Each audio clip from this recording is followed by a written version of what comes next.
Sara Rogel est enfin libre. Une libération conditionnelle, mais elle va pouvoir, non pas oublier cet enfermement de près de 9 ans, mais tenter de reprendre goût à la vie.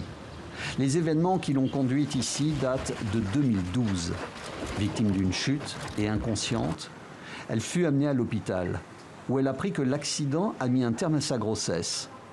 Soupçonnée d'avoir pratiqué un avortement et donc un homicide, elle fut condamnée à 30 ans de prison. Cette avocate spécialisée dans ce genre de cas a plaidé le manque de preuves et ramené la peine à 10 ans.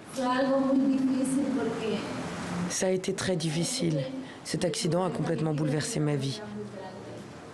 J'aimais mon bébé. Je l'ai perdu à cause d'une chute. J'avais tout ce que désirait une mère, un bébé.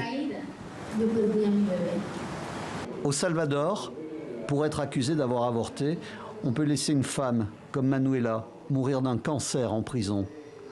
Ou traîner en justice Evelyne, pour avoir donné naissance à un bébé mort-né, une grossesse consécutive à un viol. Une dizaine de femmes seraient derrière les barreaux. Dans les rues, les manifestations s'enchaînent pour dénoncer l'une des lois anti-avortement les plus dures du monde. Elle ne date pas du Moyen-Âge, mais de 1997. Une réforme pénale interdisant toute forme d'avortement, même pour des raisons de santé ou un viol. Une disposition inscrite dans la Constitution.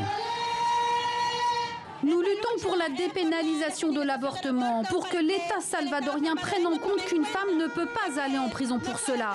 Cette décision appartient à la femme seule. Au Salvador, les femmes qui n'ont pas les moyens d'aller à l'étranger avortent en avalant de la mort aux rats, des pesticides ou du misoprostol, un médicament contre l'ulcère vendu sous le manteau 100 fois plus cher que son prix en pharmacie. Le président Bukele, à la tête d'un régime autocratique, n'a rien fait pour alléger la législation. Difficile de se mettre à dos l'autre pouvoir du pays.